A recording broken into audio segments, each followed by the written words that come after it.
kuskile. Sinnapoole, jah? Tere! Tere! Tõesti, mina olen Natalia Mialitsina ja olen siis hetkel Tallinnas õpetajate majas avatud metoodika ja kompetentsikeskuse juht, ehk siis lühinimega MEK. Ja muidu elus ka selline eesti keele kui teise keele õpetaja haridusega. Väga valutan südant eesti keele pärast, eesti keele kui teise keele pärast. Ma ise olen kakskeelne, mu lapsed on kakskeelsed sünnist, nüüd juba on neljakeelsed juba, eks ju. Ja see ongi minu elu ja selle nimel ma põlen ja elan ja tantsin ka. Mina olen Hiia Asser, olen Tartu Anneliina gümnaasiumi direktor ja enam-vähem kõik, mida Natalia enda kohta ütles, kehtib ka minu kohta.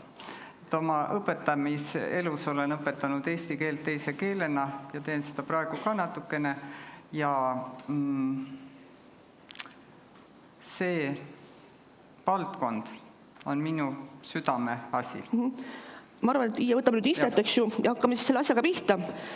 Kuna me Hiiaga tunneme ennast hästi juba 11 päris kaua, me ei hakka ütlema, kui kaua, et siis me sinatame loomulikult ja võib-olla teemegi selle asja niimoodi, et me lihtsalt, meil on väike võistlus praegu, Tallinn versus Tartu. Kuidas Tartus on kõik paremini, loomulikult on, ja?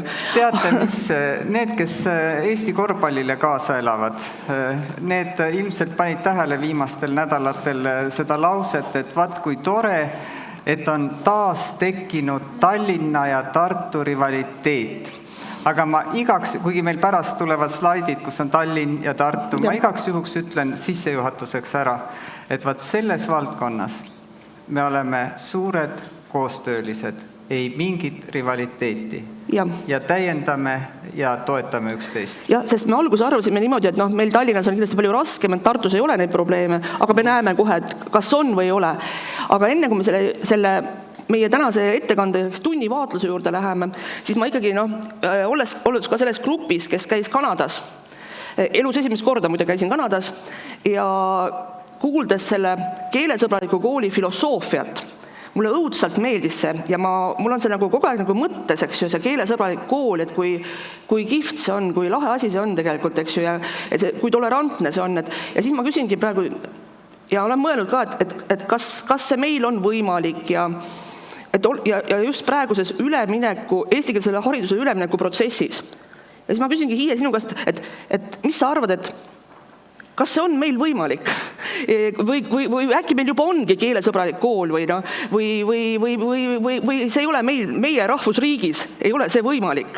Mis sina arvad Ma vaatasin seda slaidi ja mul oli võimalus oma dialoogipartneriga natukene seda arutada ja me leidsime, et mina sain öelda, et meie koolis on päris mitu komponenti sellest kirjeldusest täiesti olemas ilma liialdamata või väänamata. Emakeeli lubatud kasutada, õpetame vene keelt ja kultuuri. Ja seal oli veel asju. Aga seal on üks asi, et meie strateegilistes dokumentides on meie kooli sihiseade midagi muud. Ja see on eesti keele õpetamine, arendamine. Jah, et eks me oleme natuke erinevad, aga küllap me jõuame ikkagi sinna ka. Ma arvan, et me oleme ühes staadiumis, et ei ole ühtegi niisugust ideoloogilist või inimlikku vastuväidet olla keelesõbralik kool ja olen seda oma igapäevaelus ka kasutanud seda väljendit tihti, et me oleme kool, kus armastatakse, austatakse erinevaid keeli, aga tänasel päeval, praegusel hetkel on meie sihiseade eesti keel. Nii, ja kuna me siin täna räägime üks Tallinnast, üks Tartust, kuigi ma ei ole Tallinnast pärit ja hoopis mujalt, eks ju, aga ja alati mõtleme, et meil on väga palju on väljakutseid, tegelikult on väga palju väljakutseid ja iga kool on meil täiesti, iga kooli ees ja me alustasime seda üleminekut eestikeelsele õppele tegelikult kõik väga erinevalt positsioonilt. Ja sellepärast ongi see, et võib-olla ongi meie tänane ülesanne või miks meid siia esinema paluti või kutsuti, on see, et vaadata, et kui unikaalsed me oleme, kui unikaalsed on need probleemid või kui universaalsed need asjad on, et kus me siis nagu oleme, kust me alustame, kuhu me läheme ja millega me silmitsi seisame. Et tõesti, et ma ise olles töötanud väga, mul on elus 2 kooli olnud, kus ma olen töötanud ja nüüd ma olen vaadelnud väga palju koole ja ma tõesti võin öelda, et koolid alustasid erinevad positsioonilt ja heas seisus olid need, kes siis nagu alustasid, kellel on nagu taustal taga kas või keelekümbluskogemus või kes teadsid, millele me tegelikult vastu läheme. Nad oskasid karta, aga oskasid ka valmis olla. Need koolid, kellel, see on minu arvamus praegu, et need koolid, kes ei olnud sellega tegelenud, nad ei osanud karta, kuhu nad lähevad või nad ei osanud ka valmistuda, aga see on minu seisukoht, aga nüüd ma lasen Iie sul rääkida, et selle valmisoleku kohta ma tõlgendaksin seda niimoodi, et võib-olla jällegi ütlen, et minu suurem osa minu mõttekäikudest põhineb mu enda koolis kogetul, aga kuna olen mitmele koolile ka mentor olnud, siis natukene mõtlen ka teiste koolide peale. Et võib-olla koolid selle valmisoleku osas erinevad selle poolest, et on koolid, kus on eesmärk tehtud enda omaks. Ja on koolid, kus see on veel protsessis või käib tegelikult alles väga suur võitlus iseenda sees. Et ühesõnaga, kas tahame liikuda sinna suunas, mida üleminekukava meile ette näeb, oleme sellega eesmärgiga rahul või mitte? Selles erinevad koolid mu meelest. Ressursside koha pealt, ma alustan siis ressursside poole pealt. Seal on 2 asja mu meelest tähtsad, et kui palju koolis on sellist individuaalset meisterlikkust, kui palju on õpetajaid, kes oskavad anda head tundi. Ja ma ise olen natuke eemaldumas juba sellest, et on olemas mingisugune eriline lakkõppemeisterlikkus. Kaldub olema nii, et on lihtsalt hea õpetamispraktika ja see töötab ka lakkõppes väga hästi. Ja siis on teiselt poolt ka veel tähtis nagu see ressursside koha pealt mõelda, et kui palju meil on nagu kollektiivset sellist tõhusust ja tahtmist ja tarkust, et kas see nagu sünergia ka koolis töötab. Et see kokku on nagu see ressursside asi. Ja ongi täpselt see, et kui sa ütlesid, et sul ei ole enam vahet, kas lakkõppe midagi, siis tegelikult me ju kõik teame, kes me siin saalis istume, et lakkõppe, see pole midagi muud kui head pedagoogilised tavad. Et seal ei ole midagi erilist, aga need ongi head pedagoogilised tavad, mis tuleb lihtsalt omaks võtta. Aga nüüd, kui me räägime keelemaastikust, siis ma arvan, et siin on meil küll väike erinevus. Ja ma mäletan väga hästi see oli 10 aastat tagasi vähemalt, kuigi ma ütlesin, ma aastatesse ei räägi, me olime Hiiega koos ühes projektis ja rääkisime jälle Kohtla-Järve, Narva, Tallinn ja Tartu. Ja kui meie räägime sellest, kuidas tuleb koolis ikkagi lapsele luua see keeleruum ja tuleb talle võimalikult palju eesti keelt sealt anda kuidagi. Ja siis ütleb Iie, et nendel on hoopis teine mure. Et teie mure oli sel hetkel see, et kuidas saada nad koolis võimalikult ruttu välja, sest väljaspool on keeleruum olemas, eks ju. Et kuidas teil sellega, et meil on endiselt see, et väga palju peab, ma ikkagi arvan, et on kooli võimalus luua lapsele see eestikeelne keskkond. Ja muidugi need huviringid ja muud asjad, aga kuidas teil siis nagu Tartus, et ikka tahate koolist välja, et las räägivad seal eesti keeles? Jah, Tartu ikka Eesti linn.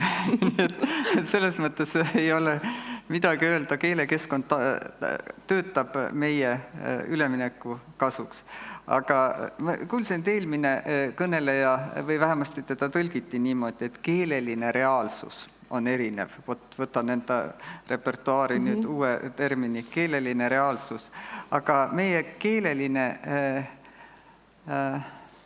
olukord võib meid ühel hetkel viia ka jälle sinna Kohtla-Järve poole, et meil on ümber väga palju häid Eesti koole ja me tunneme, et uksed on lahti täna, kus õpilaste arv ka väheneb üle linna, et see on ühest küljest hea, et toimub niisugune loomulik segunemine, aga teisest küljest tea, mis meie enda kooli tulevik on. Ma arvan, see on praegu väga suur väljakutse kõikidele koolidele, et kuna ma siin lihtsalt toon selle näite, et meie abilinnapea on kogu aeg öelnud, et Tallinnas läheb sel aastal kooli 400 õpilast vähem kui eelmisel aastal ja kes siis mõtleb, see on 20 klassitäit, see on ikkagi mõtlema panev arv ja 1000 last vähem läheb lasteaeda. Et see on see, et missugust kooli me endal tulevikus näeme, et mida me näeme. Aga igal juhul me ei kavatse kuidagi keeltega manipuleerima hakata, et õpilaskonda hoida. Suur eesmärk on ikka ühine. Ja muide, mis veel see Tallinn versus Tartu on see, et kui te näete see esimene sõna ületulekule eestikeelsele õppele, siis Hiie on kogu rääginud ületulekust, meie siiamaani Eestis, mitte Tartus, meie muidu räägime kogu aeg üleminekul, aga Hiiel on jah, temal on ületulek, et tulge üle, mitte ärge minge üle kuskil. Aga siis vaatame, ja tõesti me pidime täna siin rääkima tunnivaatlustest ja mis annab mulle selle õiguse sulle sellest rääkima, on see, et me Tallinnas, mina ja minu kolleegid, need on siin saalis, oleme käinud päris palju vaatlemas tunde just nendes üleminekukoolides siis Tallinna mõttes.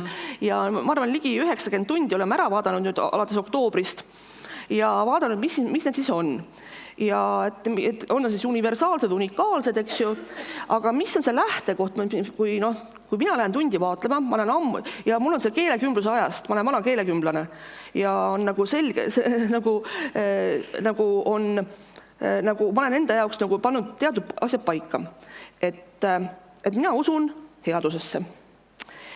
Ja see on pikaajaline protsess, sa käid ja vaatled, tunnustad head.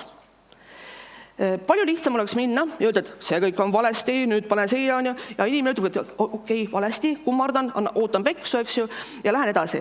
Aga mina usun sellesse, et see headus ikkagi lõpuks viib paremale sihile ja annab paremaid tulemusi. Mina usun sellesse ka, et kui ma lähen kuskile tundi või ükstapuha, kus ma olen, et igaüks selle hetkel on parima. Ma ei usu, et on olemas sellisest masohhistist õpetajad, kes ütlevad, et las ta tuleb vaatab nüüd, oi, ma näitan talle sellist halba tundi, las sureb maha, on ju. Ma ei usu, ma sellest ei usu.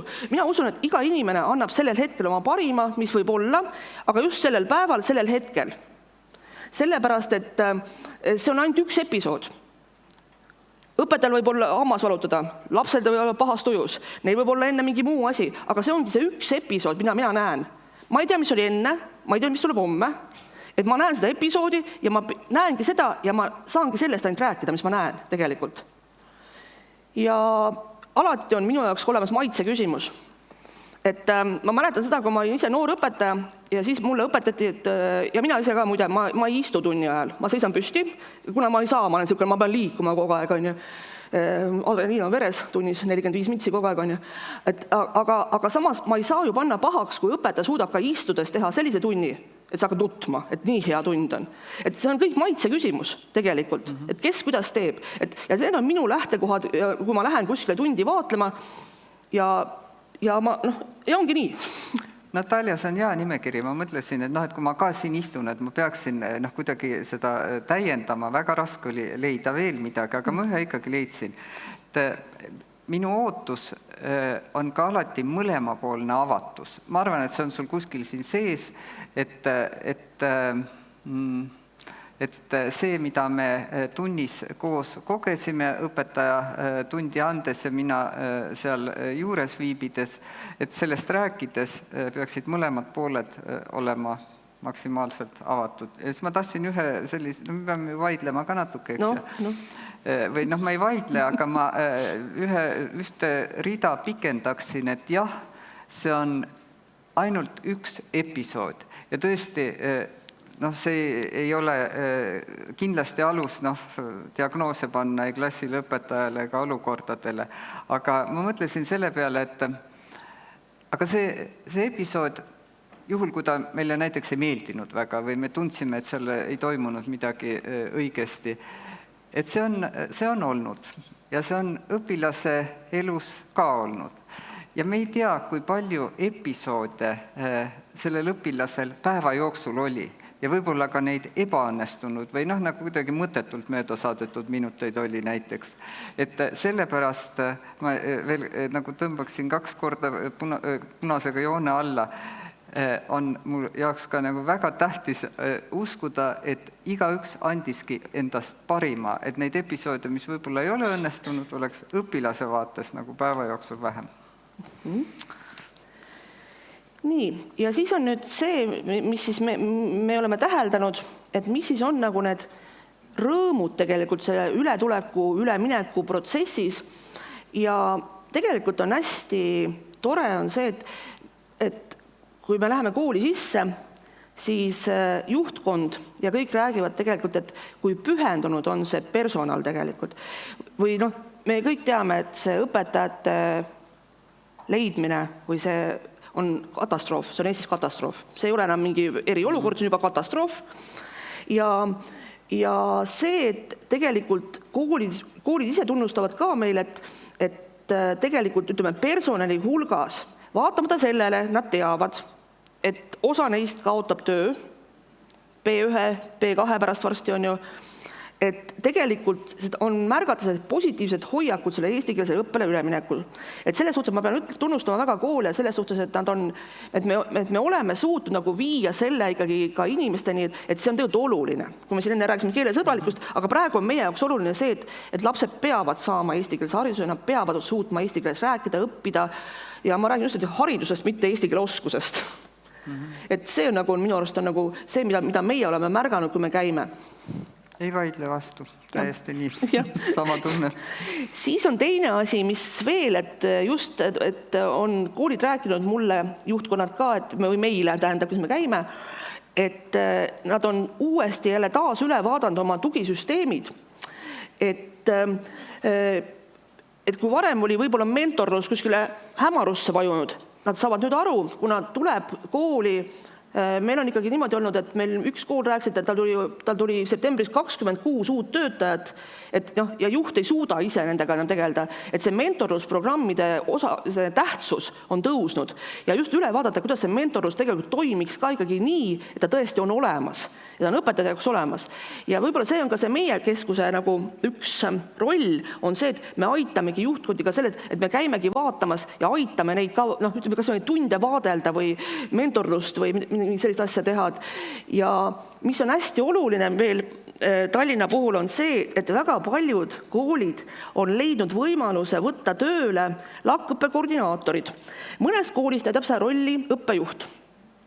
Aga mõned on võtnud ikkagi tööle spetsiaalse LAK-õppekoordinaatori ja siin muidugi sõltub sellest nüüd, et mis roll antakse kooli sees selle koordinaatorile. Kas ta on lihtsalt mingi õpetaja, kes hea küll, mine tee ära, on ju. Või on ikkagi see, et talle antud nagu juhtkonna tasandil selline roll, et sa saadki koordineerida. Et sa saadki, sul ongi õigus mingeid asju teha. Sest me räägime ikkagi ülemineku koolides, kus on ka väga tähtis see, et mis roll sul on ja mis õigused sul on. Et see ei ole selline horisontaalne lihtsalt tegemine. Ja see kindlasti lisab kogu protsessile ka nagu nähtavust ja kaalu. Aga tahan öelda, et ära unustatud hea vana. Vaatan oma kolleegile otsa, kes on meie koolis keelekümbluskoordinaator. Meil olid ju vanasti ka olemas koordinaatorid. Nad olid lihtsalt keelekümbluskoordinaatorid. Nii on see ümber praegu. Teine asi on ka see, et praegu vähemalt, ma tean, et jällegi ma kiidan oma linna, eks ju, et on antud väga palju ressursse ka selleks, et koolid saaks võtta tööle abiõpetajaid. Siin on probleem selles, et ressurssi on, ütleme, rahalist, aga ei ole keda võtta. Et meil direktorid ütlevad, et hea küll raha on, aga mul ei ole mitte kedagi võtta, sest tal on ka juba omad kriteeriumid, eks ju, alates 1. septembrist peal olema C1 on ju. Aga just see, et see abiõpetajate olemasolu ja see roll on praegu hägus, aga hakkab juba selginema ja see sõltub väga sellest õpetaja ja abiõpetaja koostööst, nende läbisaamisest, et kuidas siis on. Mida ma olen ise näinud on see, et on kohti, kus abiõpetajal on distsiplineeriv roll, ta on nagu distsipliini hoida, kes ütleb, et ära räägi, on see, kes läheb, aitab sul nagu pliiatsi kätte võtta ja nende joont on ju, aga ma väga loodan, et meil on ka plaanis teha seal väikest koolitust loomulikult selle suhte või üldse panna, et need rollide nagu paika panemist või nagu läbirääkimist, aga et see, et sul on ikkagi võimalus praegu ka see abiõpetaja sinna klassi tuua, et see on minu arust väga hea asi.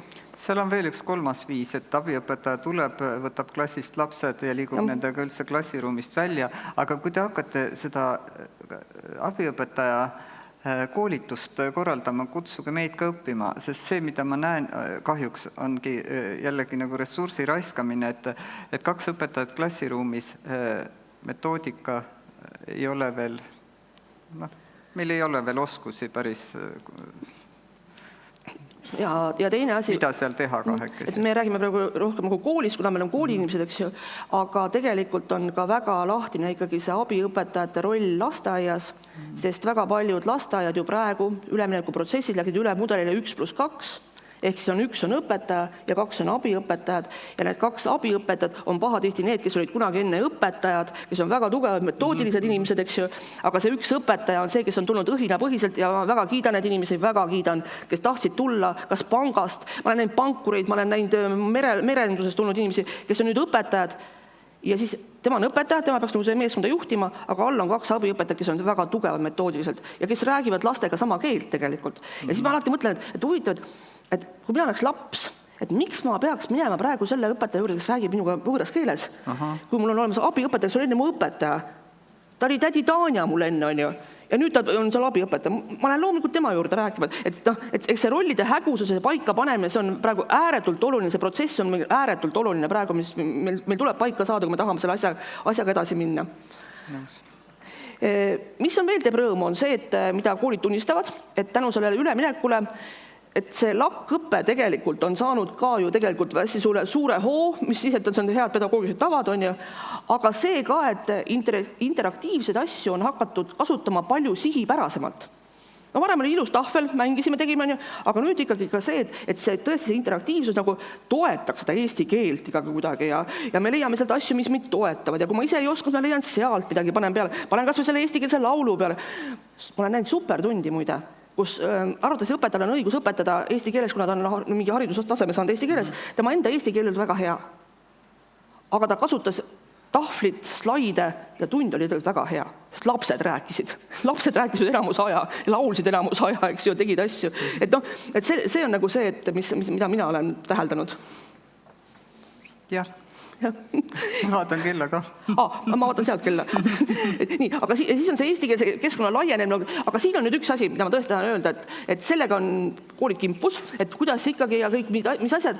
Ja ma toon ühe näite lihtsalt, ma toon oma hea sõbra, meie mõlema, ma arvan, Irene Käosaare, kes siis Narvas juhib Narva Eesti gümnaasiumi ja ütles ka, et kuidas siis laiendada seda eestikeelset keskkonda. Selge on see, et me ei saa vahetunnis keelata lastel rääkimast oma emakeeles, laps saab puhata.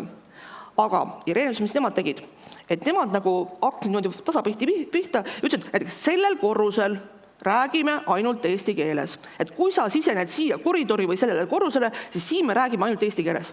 Ülejäänud räägi, kus tahad. Siis järgmine etapp oli see, et täiskasvanud, ehk siis õpetajad, aga see on ka Eesti gümnaasium, eks ju, räägivad omavahel ainult eesti keeles, eriti laste kuuldes. Laste kuuldes ei räägita vene keeles. Et neid nippe on igasuguseid ja mängulisi ka, on ju, et seda eestikeelse keskkonna laienemist, see on samm-sammult. Ma siis ka räägin, mida ma kuulsin, et üks direktor Narvast ütles sellise lause, et ütlesin oma õpetajatele, räägi eesti keeles, sa saad sellest palka. No vot, eks ole. Ma mõtlen, igasugused tippe on, igasugused on. Nii, nüüd vaatame see väljakutse, mis meil siis on, eks ju. Ja tõesti, kui me läheme tundi, mis on see väljakutse, on see, ja see tegelikult, ma ütlen, et see ei puuduta esimest klassi. Esimesest, teisest klassi, kui hakkab minema, see on nii normaalne. See on normaalne, kui laps tuleb kooli, vahet ei ole, kas ta oskab eesti keelt või oskab, ta on normaalne, ta tuleb esimest korda kooli, oluline on õpetaja, et õpetaja oleks hea inimene. Ja see on sõltumata keelest, sõltumata koolist ka.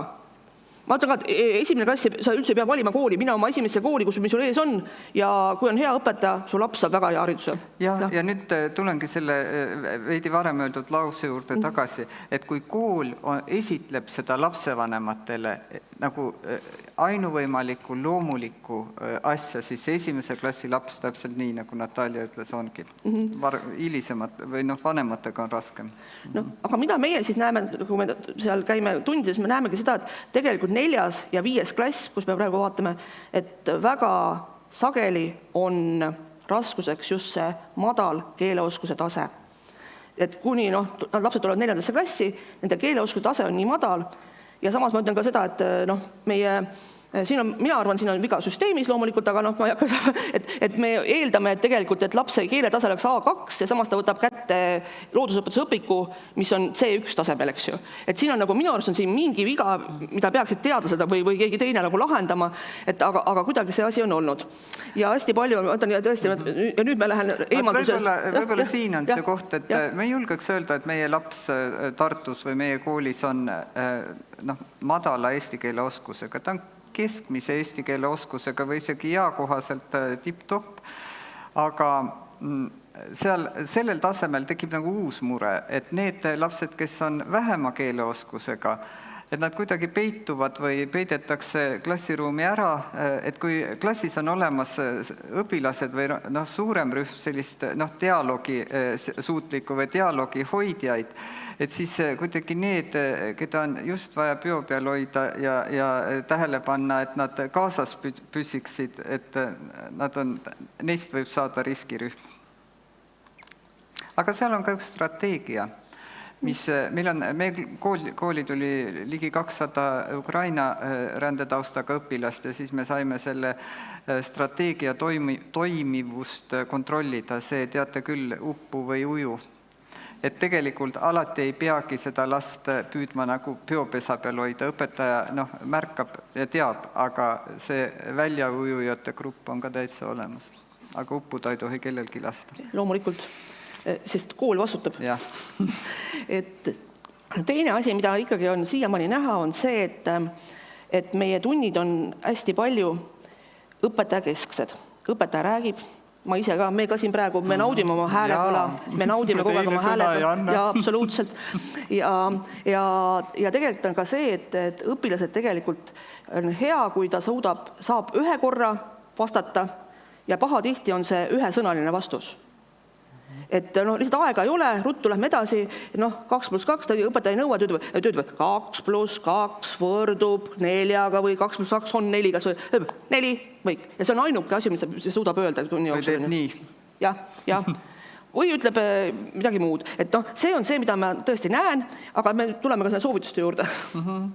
Jah, ma ei hakka sama kordama, et märkame seda sama, et õpetajad peaks seda IKAP mudelit oma silmade ees hoidma, et kus õpilane on passiivne, aktiivne, interaktiivne, seal vahel on konstruktiivne, interaktiivne, et kuskil tuleb katsuda ülespoole ronida. Ja muidugi tegelikult suur kummardus. Me siin võime rääkida, mis me räägime, et tegelikult see õpetajate koormus on meeletu.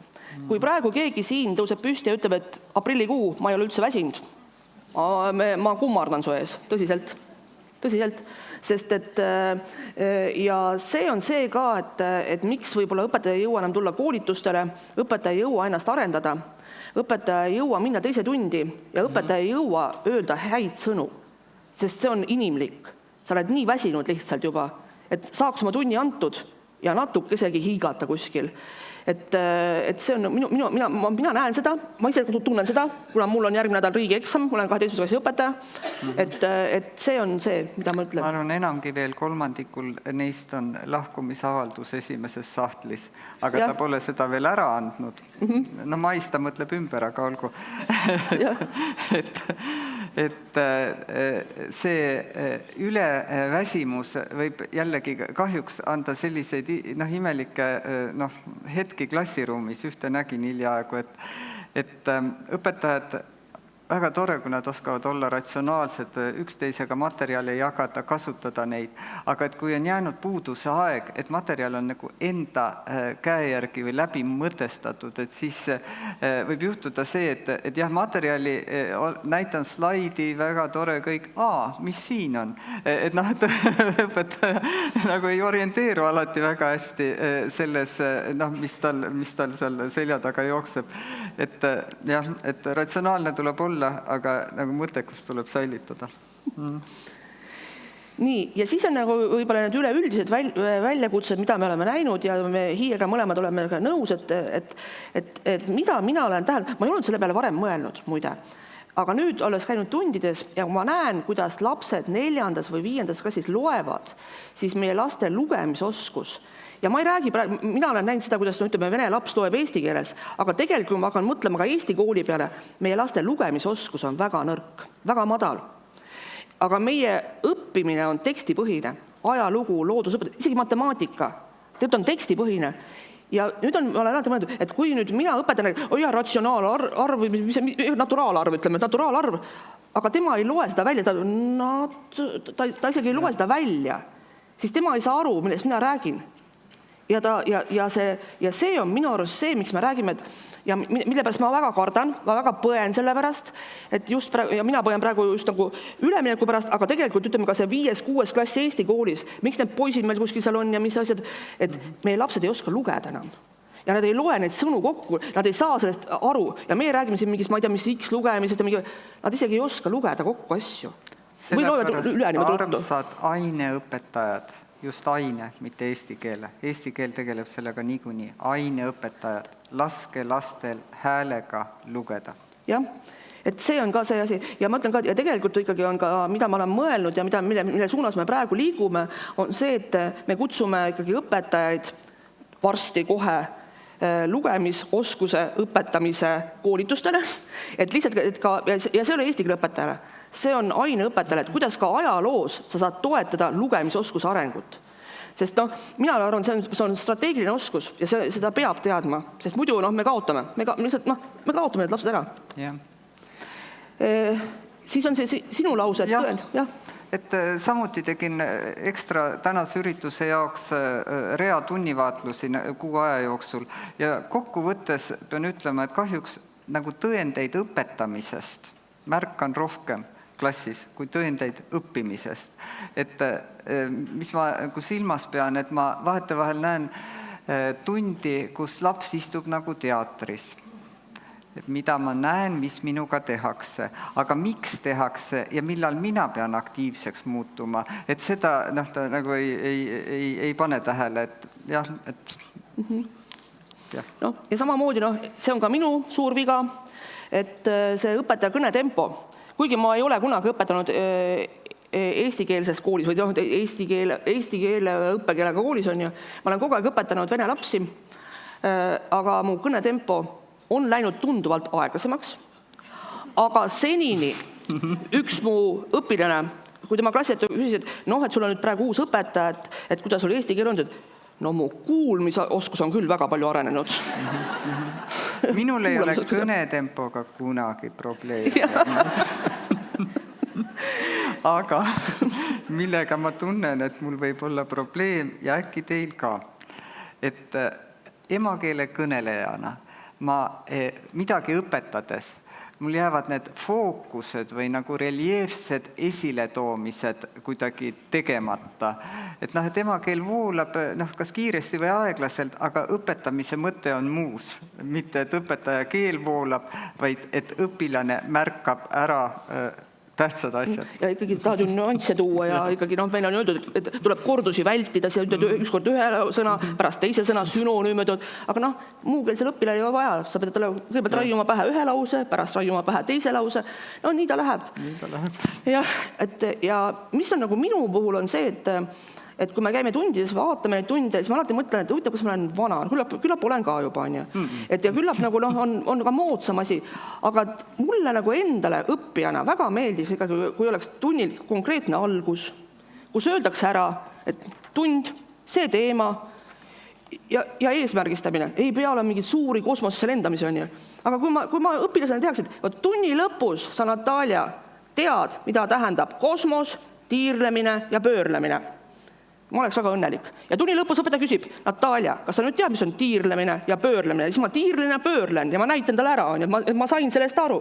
Et ma nagu seda näen suhteliselt harva. Ja teate, mul on nagu alati piinlik, kui ma lähen õpetajaga pärast rääkima, kes on teinud nagu hea tunni tegelikult, eks ju. Et mõtlen, et huvitav, kas äkki ma olen vanamoodne või? Tead, õpetaja, see, mida ma enne ütlesin, et väga tore oleks, kui on avatud kahepoolne vestlus ja siis õpetaja tihti vastab sulle niimoodi, et hea tund võib olla hea 1000 erineval viisil. Absoluutselt. Aga ma olen siin tegelikult suga väga ühte meelt, et seal peab olema, seal ei saa teistmoodi olla, kui see õpetaja stiili muutus, et õpetaja tund võib alata vägagi autokraatlikult või ühesõnaga autoritaarselt, ütleme, õpetaja teab, mis selles tunnis peab juhtuma ja ta teeb selle teatavaks. Ja siis on tal aeg partneriks muutuda, kui õppimine algab ja siis on tal kohustus muutuda eemalseistvaks ja autonoomseks, kui õpilane jõuab reflektsioonifaasi. Ja kui seda modifikatsioonitunnis ei toimu, siis ma arvan, et seal on midagi viltu. Ja sina lisan selle küsitavad õppemeetodid, eks ju, ja tõesti, vaata mõnikord ka lähed ja vaatad, et tõesti, et õpetajal on nii, tal on nii lahe asi, ja siis ma hakkasin ükskord kokku lugema, et ta näitas tunni jooksul mingi 10 erinevat videot, eks ju. Jube kihvt oli, mul oli väga huvitav vaadata, tõesti, nagu sa ütled, eks ju. Aga miks on ju? Lõpuks mulle tund väga meeldis, aga pärast aga miks on ju? Miks 10 tükki järjest tuli, on ju? Nii et jah. Meil on napp 5 minutit. Jah, aga räägi ära. Nii. Ja siis ongi need, aga tegelikult eks me oleme juba soovitused ära rääkinud ka juba, et tõesti, et mis meil on see, et mida mina väga soovitan ja see ei ole nõme ja see ei ole mingi tobe, et tuleb nõuda täislausetega vastamist, sest see arendab keeleoskust. Räägi täislausetega. Ja see on see, et see võib tunduda, et ei nüüd vasta täislausega.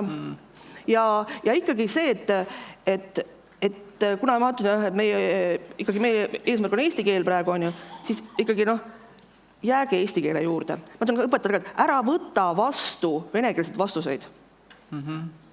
Ja ole seejuures ise grammatiliselt korrektne. Ja mõtle, mis sõnadega sa räägid.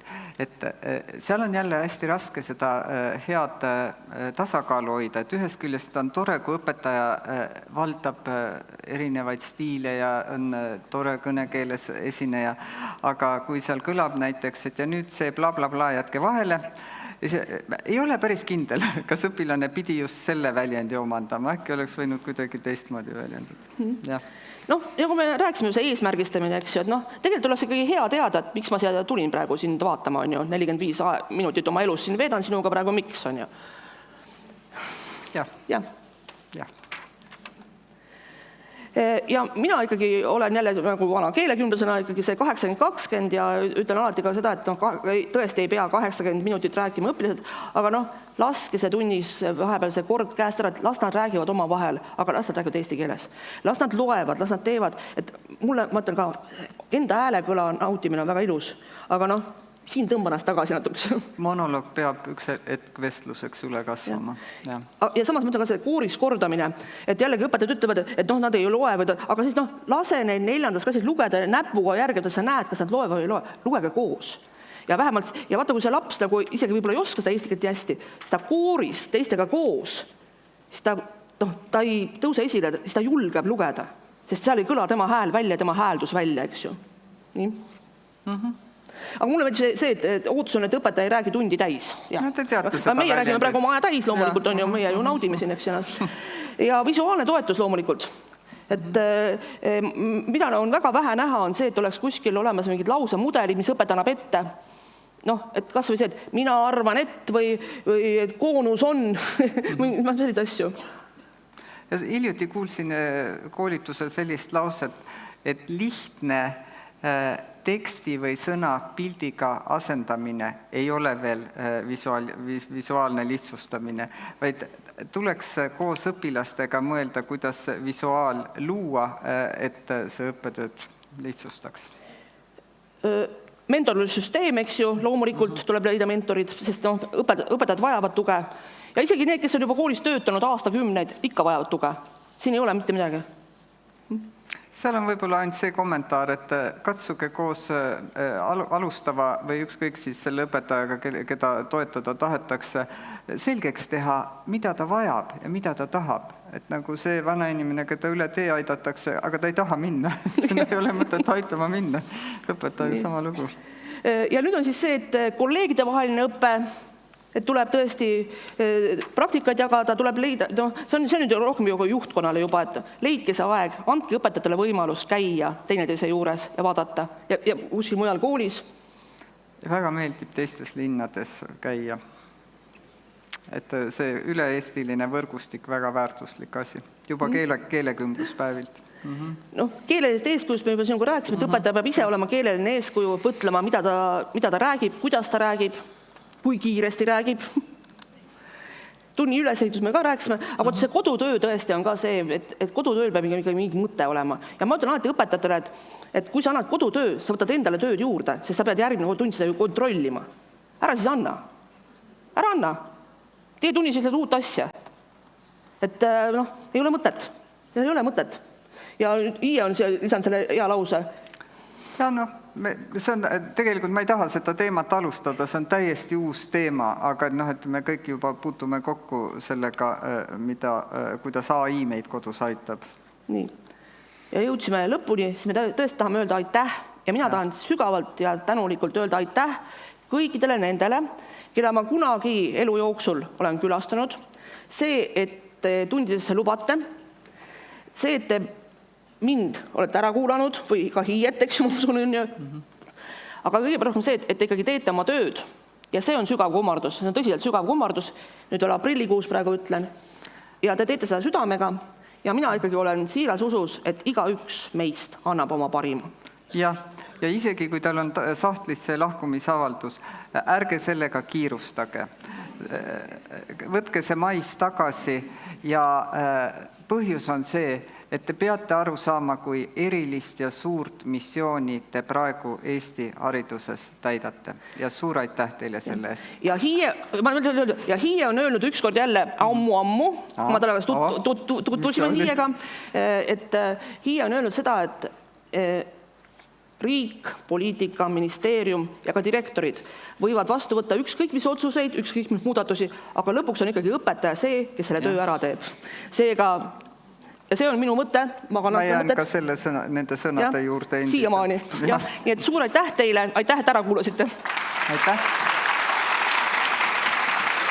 Me peaksime... Istume, oi. Näed ikkagi. Me muidu arvasime, et ühtegi küsimust ei ole, et me lihtsalt väldime seda piinlikku momenti, et küsige midagi. Mõned küsimused ikkagi on. Ja siin kedagi huvitab see, et kui talisuuringud näitavad, et tunnivaatlusi tehakse pigem vähe ja samas on teada, et see on ju äärmiselt kasulik professionaalseks arenguks ja mis siis see probleem on, et miks neid nii vähe tehakse ja mis võiks olla see asi, mida me siit kaasa võtame, et seda rohkem teha? Mina isiklikult arvan, ja me oleme selle suunas ka hakanud liikuma, et tegelikult tunnivaatlus võiks olla koolikultuuri üks osa. Ja see on nagu see, et millega peaks nagu juhtkond tegelema, palun. Jah, et see on natuke nagu usu küsimus ka, et minu usk ei toeta seda, et õpetajad peaksid hästi massiliselt üksteise tundides käima. Kui tunned, et vajad, siis otsi võimalus. Aga nagu juhtkonna liikmena ütlen, et muidu teada, mis klassiruumis toimub, muidu teada ei saa, kui tundi ei vaatle. Et mina enda kohta ei saa öelda, et ma vähe vaatleks, aga nagu selles rollis nagu juhtkonna liige, mitte nagu kolleeg. Teine küsimus, ja ma ütlen teile ka vahepeal, et neid küsimusi on siin palju rohkem, kui ma jõuan teilt praegu küsida. Ja kui teil oli mure, et küsimusi on vähe, siis siin on väga palju inimesi, kes teie varukaid tulevad kakkuma kohe. Olge valmis selleks. Aga teine küsimus on ka selline huvitav, et mis paneb korraks õpilase vaatevinklisse. Et kui me käime tunde vaatlemas, siis mis on need mustrid õpilase vaatevinklist, mis teda toetavad? Et me räägime siin palju, mis on õpetaja mustrid, et kuidas õpetaja alustab tundi või kuidas lõpetab tundi. Aga mis on sellised õpilase mustrid, mis tema arengut toetavad?